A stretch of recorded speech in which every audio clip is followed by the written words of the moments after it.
All right. I will begin with a word of prayer. So, here we go. Dear Heavenly Father, we thank you for this day. Thank you for your students. Just ask you to bless our work today, Lord. In your name I pray. Amen. Let me begin with a short comment. So I went over something yesterday. I think it'd be helpful for me to just follow up on it. If we looked at 6 to the n over n factorial, I just want to talk about a few different things we could do to this in terms of putting bounds on the function. So this would be like 6 times 6 times 6 times 6 times dot dot dot dot dot dot times 6 times 6 times 6 times 6 times 6. Let's see here. Let's say 6, 5, 4, 3, 2, 1.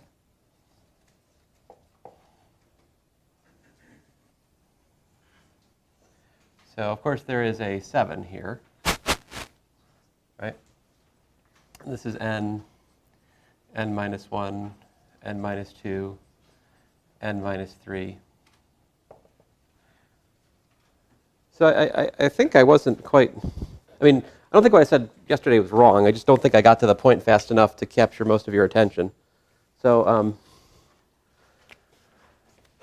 some of your attention. The point here is, if you look at this expression, you can just basically cut off right here and focus our attention pretty much anywhere here. And the thing is, I could do something like cut it even right here, in the sense that this would be, this exists what? In the pattern provided what?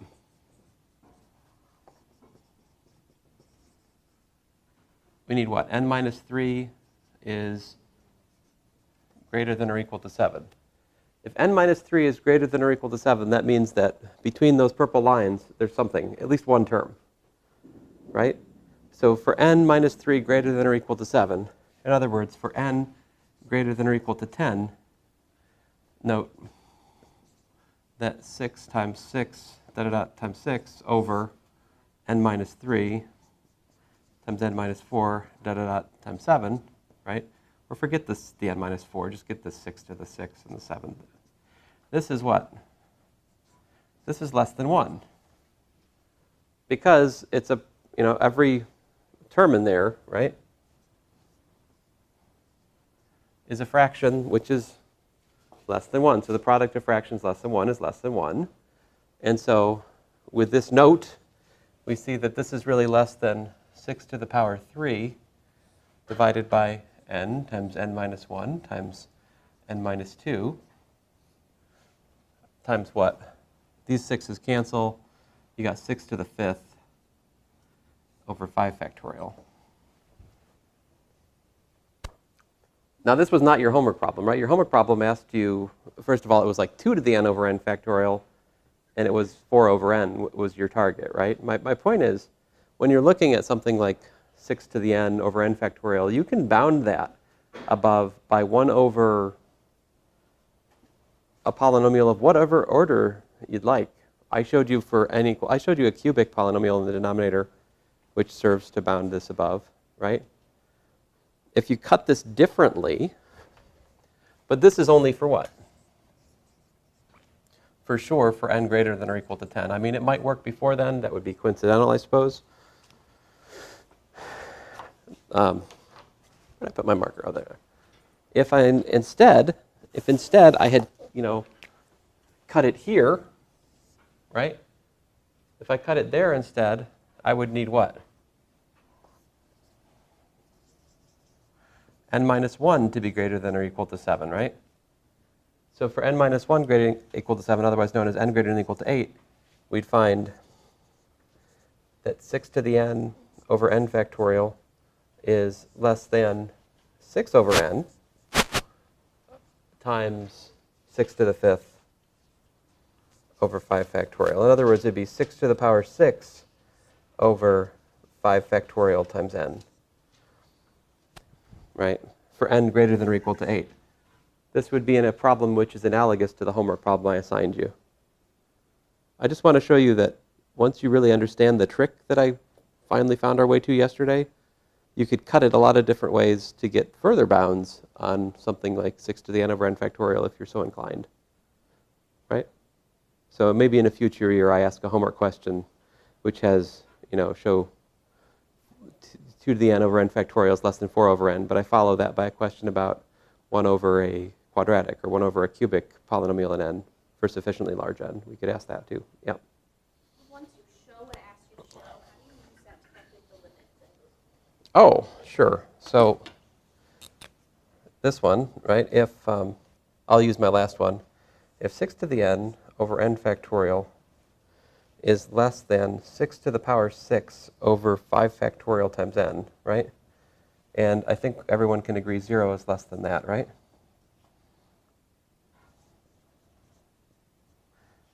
And 0 and 6 to the 6th over 5 factorial times n both go to 0 as n goes to infinity, right?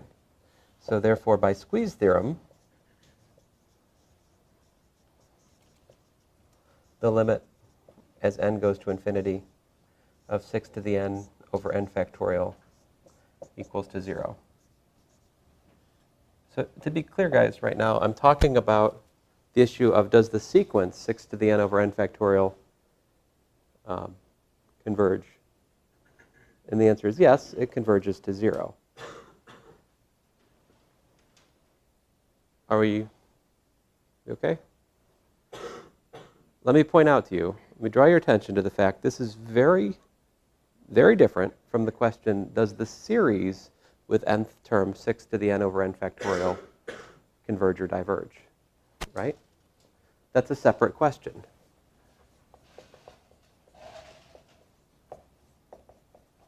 Different question. Does the sum n equals 0 to infinity of 6 to the n over n factorial converge or diverge?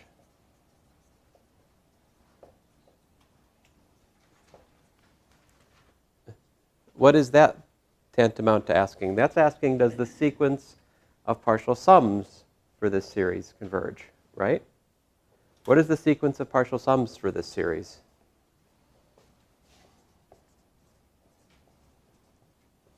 So like the 0th term is 6 to the 0 over 0 factorial, otherwise known as 1. Then I get 6 over 2, 36 over 3 factorial, right? 6 to the, what's 6 times 36? 196, is it? I can't do math. What's 6 times 36? 216? All right. I heard a 216. 4 factorial, which is, I'm going to start writing it as 4 factorial. We got 6 to the 5th over 5 factorial. Oh, and I have not done it right. Good gracious, what's wrong with me?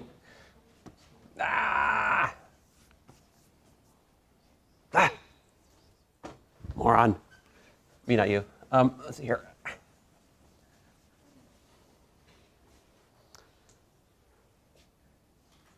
So 1 plus 36 over 2. 1 plus 36 over 2 plus 216 over, was it 6? Yeah. 1 plus 36 over 2 plus 216 over 6 plus, I'm tired of writing it this way, 6 to the 4th over 4 factorial, right?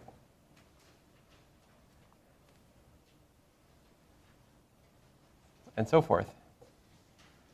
Does that, does that converge or diverge? I mean, on first glance here, you might be tempted to think that this diverges, right? Because early on, 6 to the n is beating n factorial, right? Early on it is. But we know, in fact, that eventually what happens, the n factorial wins, right? So what's the right, so I mean, obviously direct computation of the nth partial sum here is not the way to go. So how should we decide whether this converges or diverges? Let me get to the point. I heard ratio test. Did you guys agree with that? That seems like a wise choice to me here. So a sub n plus 1 over a sub n is 6 to the n plus 1 over n plus 1 factorial times n factorial over 6 to the n, which is 6 times 6 to the n times n factorial divided by n plus 1 times n factorial times 6 to the n. So identify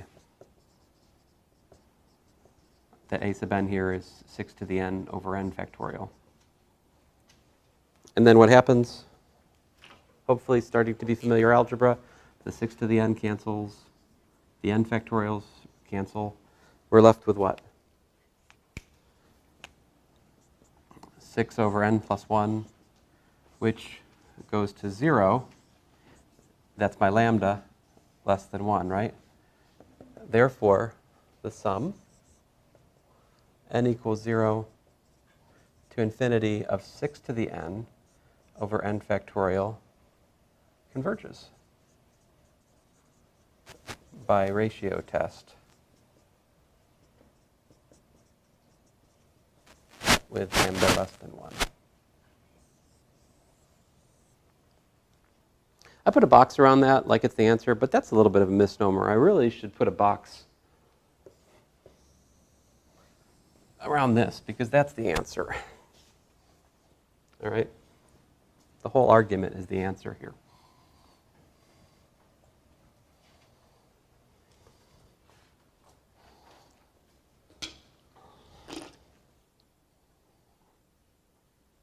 So a quirk of the kind of questions you guys have asked me the last 2 days is we have not focused enough of our attention on sort of mid-level examples for converge and diverge, right? I would say this is kind of like a moderate converge diverge question. It's not super easy, it's not super hard. It's kind of right smack dab in the middle of difficulty. In other words, a great test question. Yeah. So you guys have questions? 75? 75, 78. All right.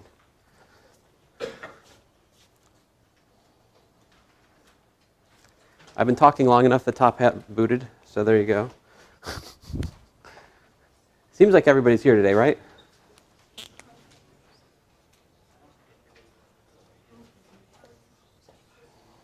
$57, $46. What did you guys just ask me? 75? 75 or 78?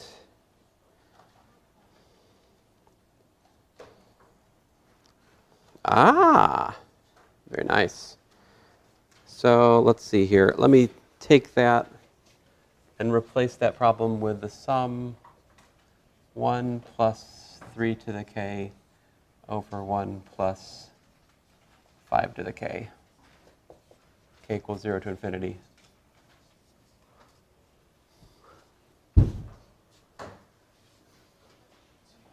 Oh, I'm sorry, 5 is in your problem. Let me make it really, really different. 4, there, okay. So what do you guys think? Only 22 of you? That seems wrong. 3, 6, 9, 11. Oh, now there's 24.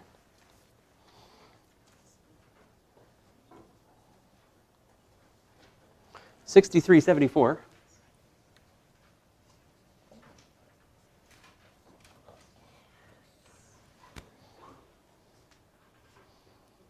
Well, you haven't ever top-hatted more than once in a day? Oh, you haven't lived yet. You think this is fun? Wait till we get to the 5th one. Let's see here. What? I know, right?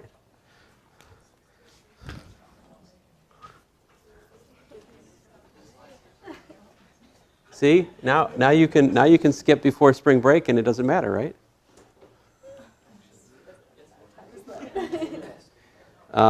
Wait a minute. No, I don't keep track of your skips in here. You know, if you have something important to do, like there's a Chick-fil-A opening somewhere and you want that year of chicken or something, you know, I understand. Maybe you need to take the day to propose to your girlfriend or something. I don't know, whatever. Although I would discourage any kind of grand extravagance. It's important to set the level of the relationship to be lower for the long term. I've told you guys about not wooing too much, right? Have I warned you not to woo too much? Some of you are in relationships, and all you see is the relationship right now, but do you understand if that relationship lasts for decades? If you're setting the bar for wooing too high right now, there's no, you're going to be stuck later on. You got to lower expectations early on, so you got somewhere to go. No? They didn't tell you this in Psychology of Relationships?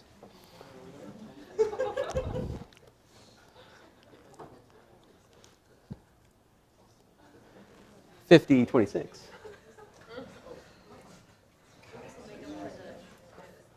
Because I think I forgot the top hat like 1 or 2 days at least, right? So we should make up for it a few times, yeah. Okay, so, sorry, I'm digressing. This one here, what is your intuition? Converge or diverge?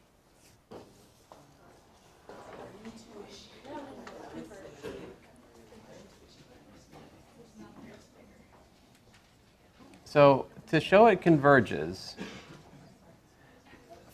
I think it's clear that it's positive, right?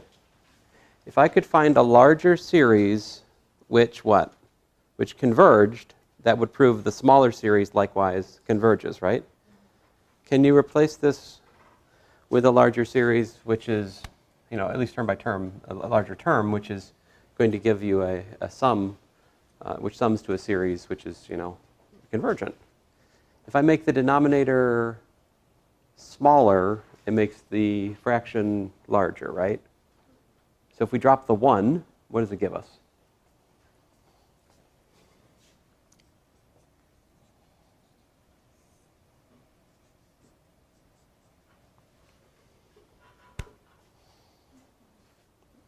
Now, you could have also dropped the 4 to the k. Why shouldn't you do that?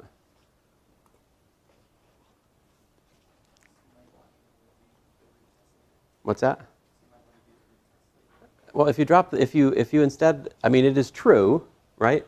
But useless that 1 plus 3 to the k, I guess it has some use, but no use to me today. This is less than 1 plus 3 to the k over 1, right? True, but no one cares. Because this is not something that's convergent, so, hey, I found something bigger than the series, and that bigger thing diverges. Does that matter? By the nth term test. No, it doesn't matter. So this, on the other hand, this is great. Because why? Because we can rewrite this by algebra. This is 1 over 4 to the k plus 3 to the k over 4 to the k, right? Which is, again, 1/4 to the power k plus 3/4 to the power k. So if we look at the sum, k equals 0 to infinity of 1/4 to the k plus 3/4 to the k, I can break that up into 2 sums, right?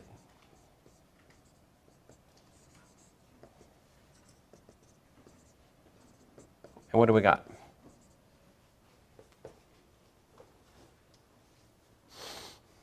Both of those are geometric series. Both of those are geometric series that start with 1, right? So just here's a friendly reminder. Sum k equals 0 to infinity of a r to the k is equal to a over 1 minus r.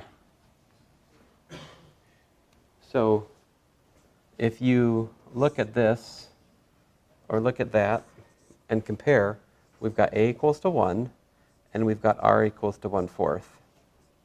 Here we've got A equals to 1. We've got R equals to 3/4. And this is, what's the theorem? Geometric series result, what does it say? This for what? Provided that the ratio of the series is less than 1. Both of these are. Both of these are geometric series. They both converge. And so like we got 1 over 1 minus 1/4 plus 1 over 1 minus 3/4, also known as 1 over 3/4 plus 1 over 1/4. So 4/3 plus 4 times 3 over 3, 16 over 3. Now, that's not the answer, but I mean, my point is that we have shown that, so this converges to 16/3 if I haven't made an arithmetic mistake. Therefore what? Thus, in view of star, what do I want to call star?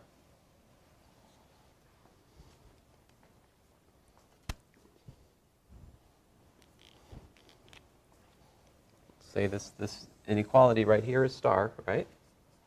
Thus, in view of star, and the direct comparison test, we conclude that the series k equals 0 to infinity of 1 plus 3 to the k over 1 plus 4 to the k converges.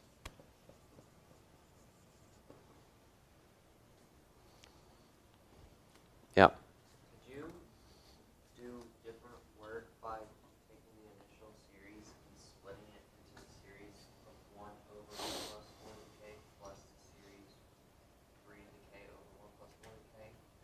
Yeah. And do a direct comparison to 3 to the k over 4 to the k, just a geometric series.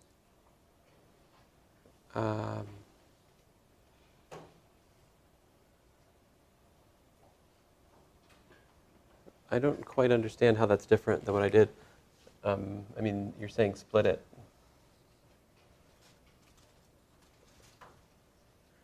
Like this? Yeah. And then do what? And then compare that second series to 3 to the k over 4 to the k. Okay. Sure. Because we know the first series is going to converge. Wait a second. How do you know the first series is going to converge? Nth term test does not give convergence. So, I mean, you could still show the first series converges by direct comparison to 1 over 4 to the k. But really, that's just my argument, like, It's just like rearranging what you just did, yeah. but it's still right. But not with the nth term, not with the kth term test here. Yeah, yeah. So kth term test is only good for breaking things. Yep. When you get down to where you did the geometric series, could you just as easily done the root test on both of those to show that they don't converge? Root test on both of these to show they both converge. Lazy, but nice, yes. So the root test here would give us rho equals to 1/4 or rho equals to 3/4, which of course are less than 1, therefore by root test those are convergent series. Yeah. The, of course, advantage of the calculation I gave is not only does it show that the given series converges, it actually gives an upper bound for the sum of the series. So like, yeah, I got that that series converges. I also know it happens to converge to a number less than 16/3. But in a world where we're just showing converge or diverge, that is a completely legitimate argument, yeah. Hey, is this series absolutely convergent?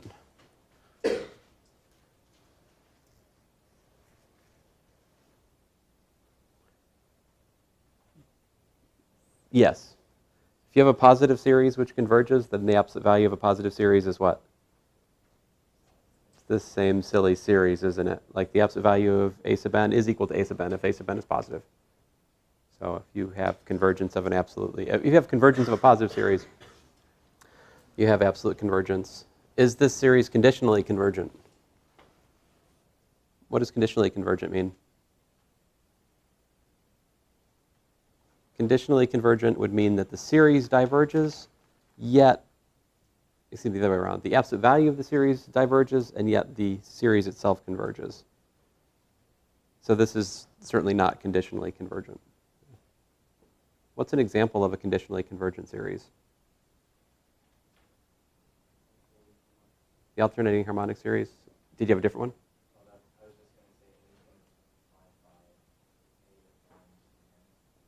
Anything that's multiplied by minus 1 to the n. Well, not quite. See, because we could do this one. Like sum n equals, say, 1 to infinity of minus 1 to the n plus 1 over n squared. Yeah? So this is 1 minus a fourth plus a ninth minus a 16th and so forth. This is the so-called alternating, the alternating p equals 2 series. And so that will converge by the alternating series test. But the absolute value of that series, term by term, is just the p equals 2 series, which also converges. So like conditionally convergent is, it's got to be right on the bubble of converge versus diverge for the alternating series. So it's not minus 1 to the n is not enough. It's a little more than that.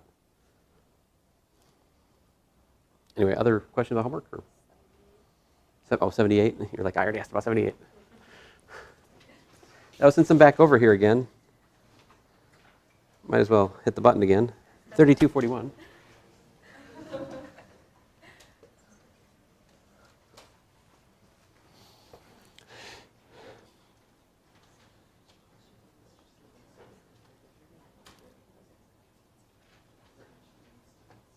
So the question is, what n is needed for the error in Sn to be at most 0. Oh, okay. Here.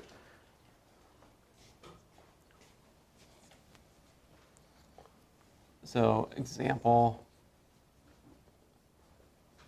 like 78, but different. Suppose we're looking at the sum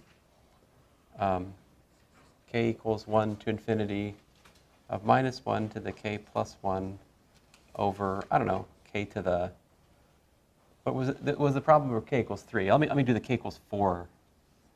All right. Looking at this series, the alternating p equals 4 series, calculate to within 0.0001 of value of series. Or perhaps a better way to state this would be, tell me what partial sum is accurate to within an error of 0.0001. Okay, so let me replace this with an equivalent statement. Find n such that the difference between Sn and S is at most 0.0001. So this is I'm calling this the series S, okay?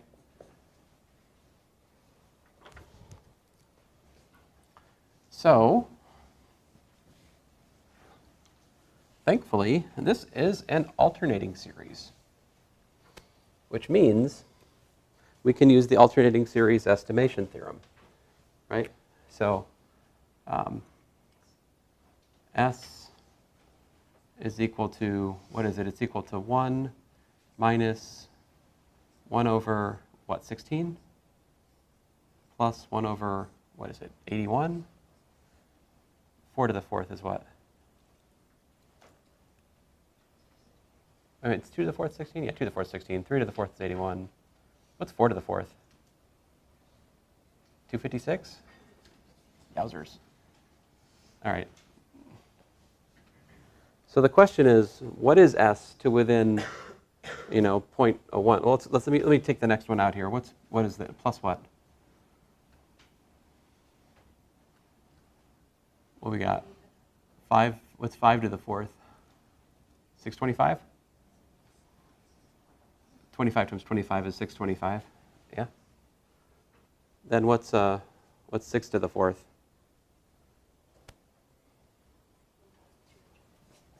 $1,000 what? Thank you. That I do not know off the top of my head. So what's the alternating series estimation theorem say? Alternating series estimation theorem says that the difference between the nth partial sum in an alternating series and the whole series is less than b sub n plus 1, where Sn is equal to like b0 minus b1 plus b2 minus da-da-da, plus or minus. I don't know. It depends on whether n is odd, right? Whether it's plus or minus in the last term. But out to the nth partial sum, the next term you haven't used, it doesn't matter if the alternating series starts at 0 or it starts at 1, starts at 3, whatever. The point is the alternating series, the partial sum you're looking at all the way out to Bn, the next thing you haven't used, that bounds the error in the nth partial sum. That's it. So what we have to do, this alternating series estimation theorem says, we just have to find where the terms we're adding get smaller than. So the question is, where is first term smaller than 0.0001?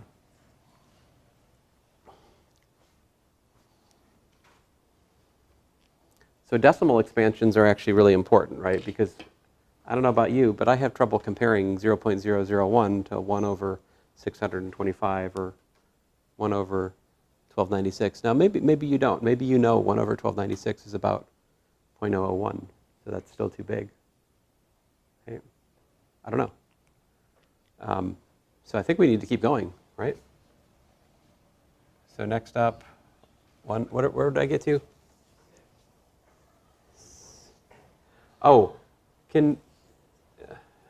what's 7? What's 7 to the 4th? 2,401. 2,401. All right, guys. I'm going to call an audible on this, if you don't mind. How can we make this problem simpler so it doesn't eat up an inordinate amount of class time on silly numerics? Yeah. If you just need the first term's log and 0.001, can't you just do the negative? It's the b sub n are by definition positive. Remember the alternating series here, Sn is equal to something like some n equals whatever, minus 1 to the n b sub n. And it could be n plus 1. I mean, it doesn't matter if it starts minus or plus. The point is there are positive terms which I've called b sub n, and those, yeah. Fine. So let me confront the problem directly. We want 1 over n to the 4th to be equal to 0.0001. So how do we solve that? As opposed to just crunching numbers one at a time.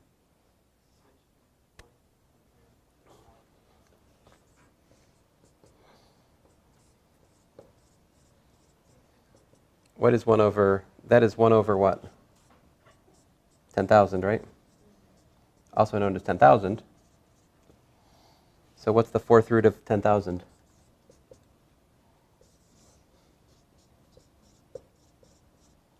It's 10? Yeah, I'm an idiot. See here. So what is the 4th root of 10 to the 10?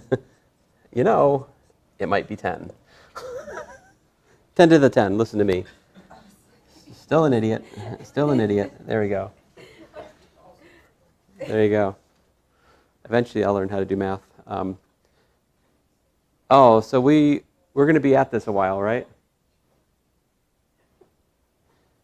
So apparently we could use the 9th partial sum here. to answer the question I posed. Because if we get to n equals to 10, the size of B10 is 0.0001. So the ninth partial sum will do. Just barely. How can I make this a friendlier question? How to make this question like way easier?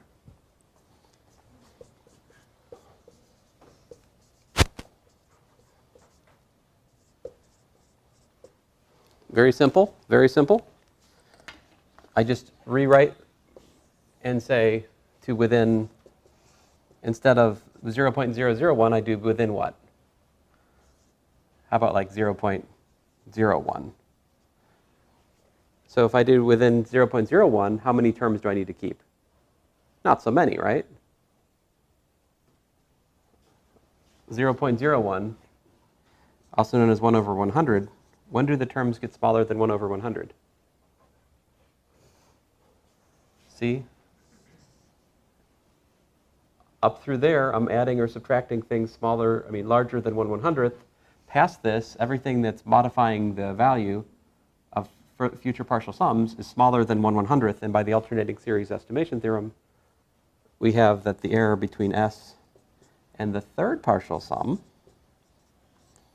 is less than, in fact, 1 over 256, right? Which is certainly less than 0.01, right? So to within 0.01, we can calculate the series is equal to 1 minus a 16th plus an 81st. That will calculate the alternating, and I shouldn't say equals here. This is a pet peeve I have of online 132 tests I've recently been grading. People putting equals where they should put approximately, right? Not the series, it's an approximation to the series, right? In fact, that's the series, you could say this, plus or minus 1 over 256, yeah? And what I mean by that is it's within a window of plus or minus 1 over 256 of the actual answer. Somewhere in that band of values is the actual sum. Does this make sense?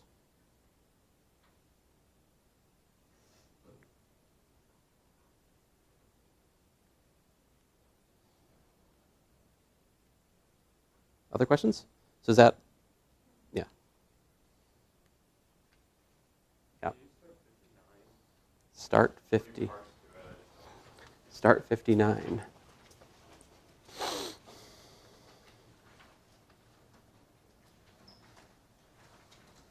Ooh, this is a very interesting code.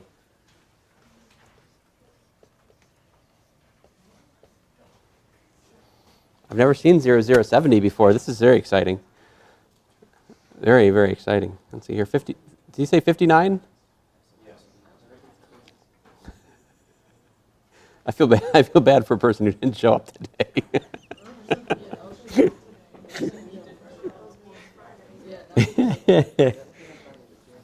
This feels like about one of the more full classes that I've seen lately, so that's why I did it today. So I'm not trying to be annoying to the people who aren't here, but I still think it's hilarious. Let's see here. And again, as I've told you guys before, attendance is its own reward. I just want you to come to class. If you're sick or have other significant life events, I understand there's life outside calculus too. It's cool. Yes, there is life outside calculus too. It's true. So problem 59. Problem 59, let me read. The least upper bound property is a key concept to understanding the structure of real numbers. The supremum of a set S, which is bounded above, is defined to be the least upper bound and is denoted sup S. The infimum of a set bounded below is defined to be the greatest lower bound and is denoted inf S. In the case of supremum or infimum is contained within the set, we simply refer to them as the max or min. If S is not bounded above, then we say sup S is infinity. Likewise, if S has no lower bound, then inf S is minus infinity. I say to determine the supremum and the infimum of S for the following sets. So I have S equals e to the x. E to the x such that x is a real number is part A. B is the set S equals to 1/2, 1/3, excuse me, 1, comma 1/2, 1/3, so forth. And then C, I have S equal to like inverse tangent of n, so, n equals 1 to infinity. Yeah. So how should you do, I mean, how do you do these? Is there like a, do we use a root test, or is it a ratio test? Is it a direct comparison? Is it a limit comparison? I hope that you see that I'm being facetious. That has nothing to do with this question whatsoever. This question is just asking you to decide those given sets, are they bounded above or below, right? And if so, what's the greatest lower bound or what's the least upper bound? I'll do part A for you, okay? So like A, we have S equals to e to the x. X is a real number. So the question is this bounded below? Yes, I see a yes. What's the lower bound? Okay, so 0 is less than e to the x. And the upper bound is 7, right?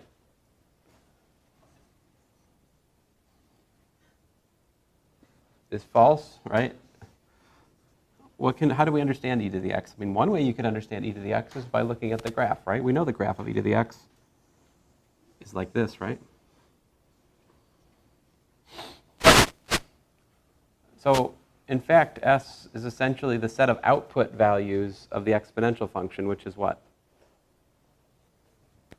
The range of e to the x. What's the range of e to the x? It is 0 to infinity, right? So this is total nonsense. Like, that's not true, right?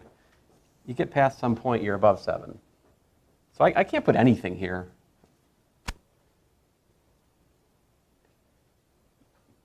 Right? E to the x is not bounded above, is it?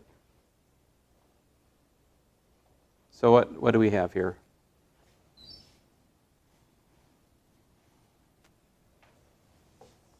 So we find that the supremum of this set S by the statement of the problem is infinity. And we find that the inf of S, which is also known as the greatest lower bound, is 0, right? I'm not asking you to prove that necessarily. You can just make some argument by graphing or whatever it is you find convincing.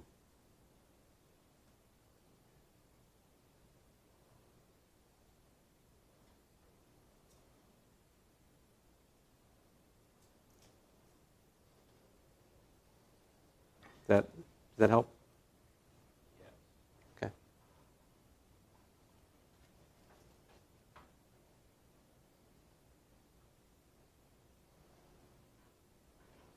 Here's another one. What if we had S was equal to like 1 over x minus 1, such that x was in the real numbers with 1 removed? In other words, S 1 over x minus 1, such that, x is an element of minus infinity to 1 union with 1 to infinity.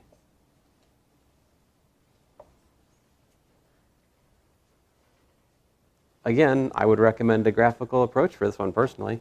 Like, what is 1 over, that's got a vertical asymptote at 1, right? And so it looks like this over here, and like that over here. Y equals 1 over x minus 1, so what's the supremum and infimum for this one?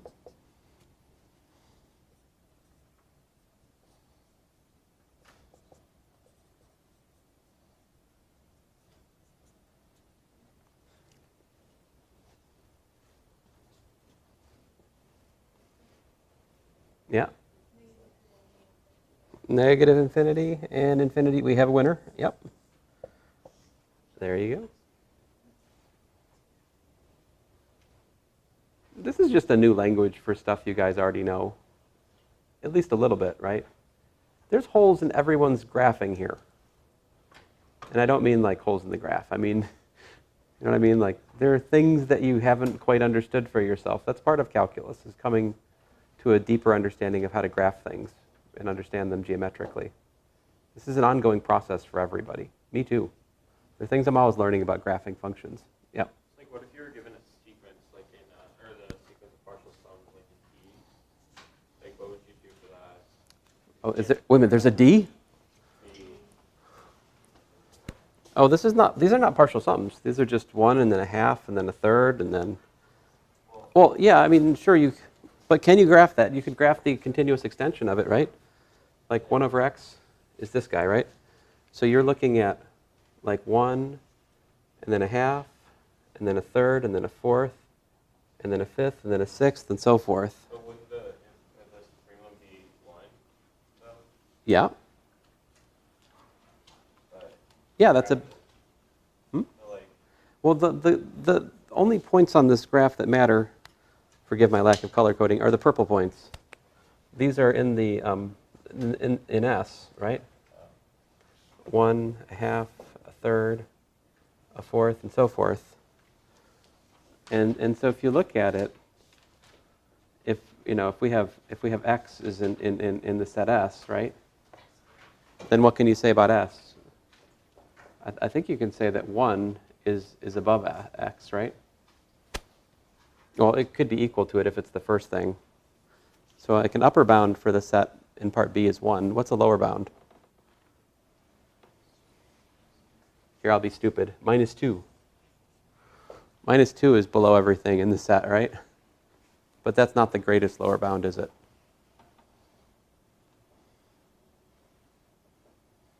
Yeah. Yeah, it's 0. This is essentially problem 60 again. I mean, problem 60 is almost the same math as part B of this one. Although I haven't asked everything the same, but it's related. I mean, it's kind of the same spiel.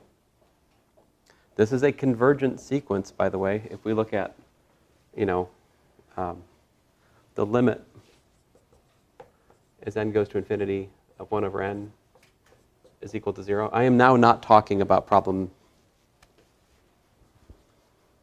59, right?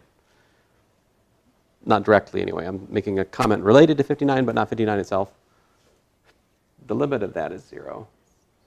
So, because, of course, this sequence is what? Decreasing, and the greatest lower bound, as you pointed out, was 0. So by the monotonic sequence theorem, that sequence converges to 0.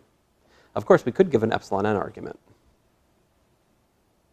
How would you prove that the limit as n goes to infinity of 1 over n is equal to 0 using an epsilon n argument? Could you do it? Some of you say yes. Some of you say, I don't want to do it right now. Do you guys have other questions about the homework? 81?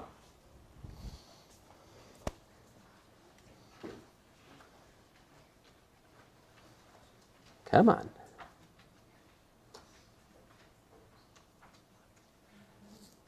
Let me make myself some space.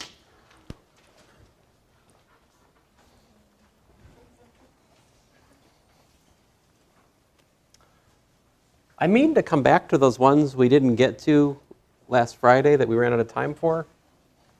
And I'm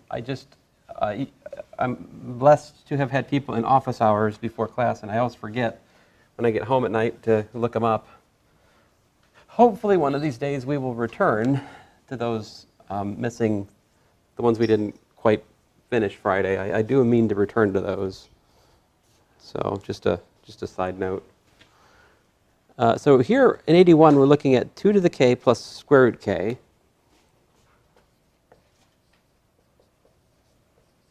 Divided by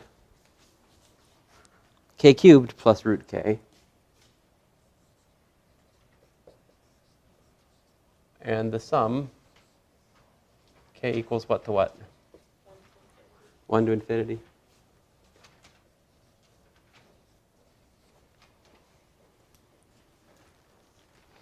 So what do you guys think?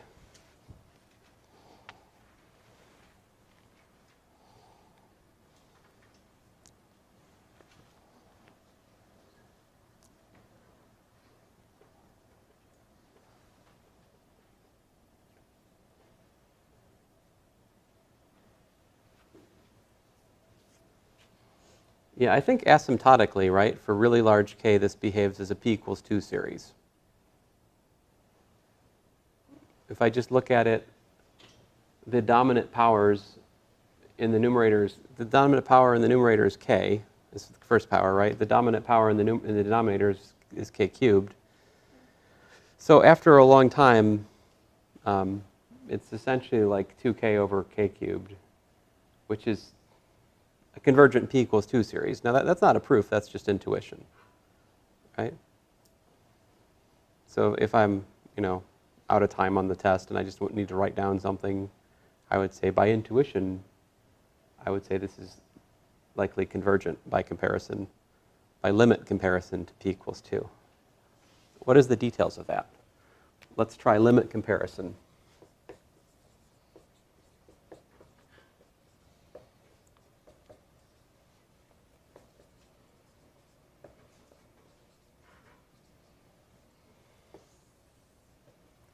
So we should look at 2k plus the square root of k divided by k cubed plus the square root of k divided by 1 over k squared, right?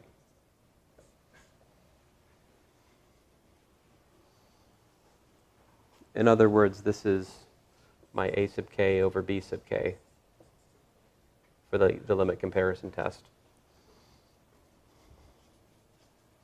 What did we prove? We proved that if we have two positive series of positive terms, and the limit of their quotient term by term works out to a positive constant, then it follows that their fate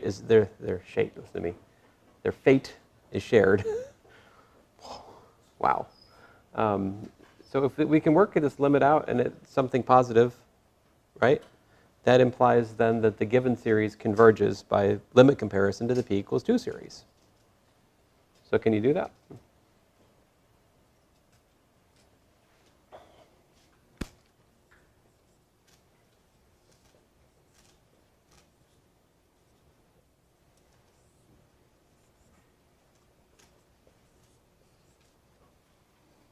So I multiplied the numerator of the numerator by k squared to do the algebra, yeah?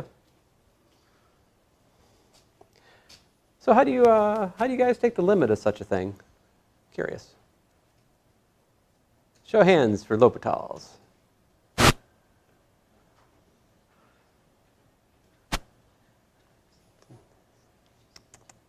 No L'Hopital's. This is not a problem for L'Hopital's. Yeah. Divide everything by k cubed. Show of hands for divide everything by k cubed. Okay. Yes. So you've learned my game.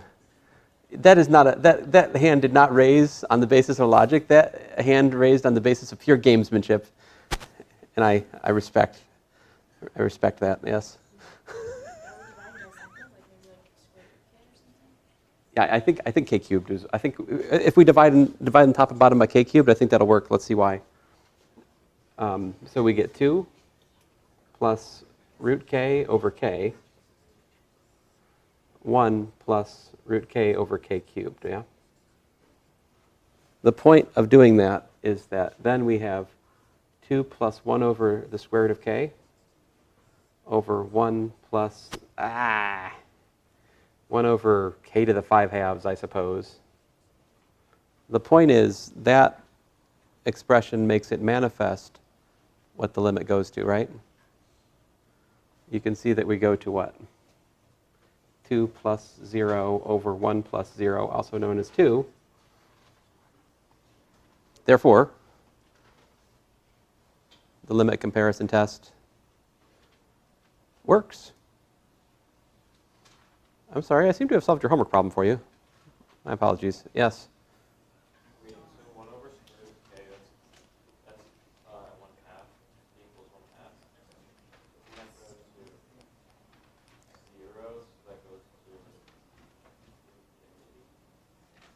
Now, what you may be thinking about is the sum of 1 over root k equals 1 to infinity, diverges, right? By p equals 1/2, which is less than 1 test. Right? In other words, it's a divergent p series. Why doesn't that matter to this problem? What I just wrote in the corner, why is this, I'm responding to a question that was asked, right? Why does this not matter? What are we looking at here? What is the limit comparison about? Again, we're looking at the quotient of the kth term in the given series by the kth term in our comparison series. If this limit of this sequence works out to something non-zero, in this case 2, then the limit comparison test says that the original series either converges or diverges according to whether the comparison series converges or diverges. In this case, p equals 2 converges. This works out to 2. Therefore, that series converges by limit comparison test. So what you're thinking about, like this 1 over root k, is diverging. You're confusing in your mind the two different notions of convergence that we're studying. One notion of convergence is the convergence of a sequence. That's the one that matters to this calculation. The other notion of convergence is the convergence of a corresponding series, this up here. That's a different kind of convergence. All right? So yes, this diverges, but we're not looking at the sum of 1 over k. We're just looking at 1 over root k as k goes to infinity, and that's 1 over a really large number, which goes to 0. That's the distinction.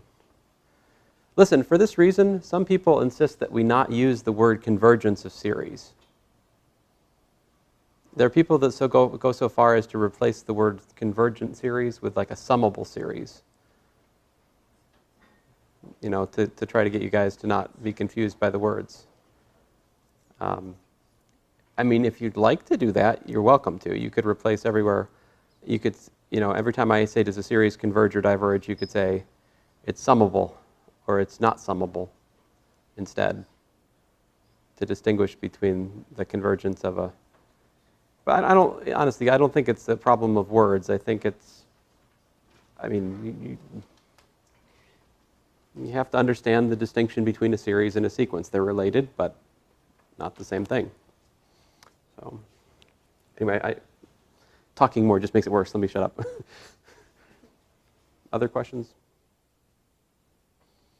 Let me see if I can come up with a question. One of the problems in the homework, I talked to you individually, one of you individually, and I never came back to it in class, but I meant to mention.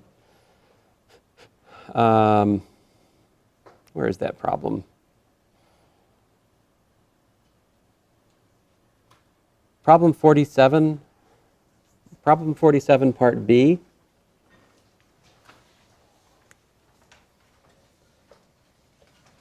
You may replace sine of x squared over x squared with absolute value of the sine of x squared over x squared.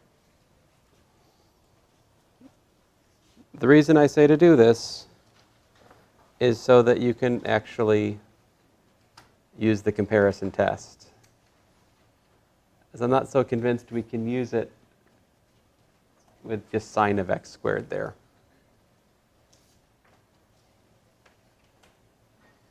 I mean, we have a comparison test for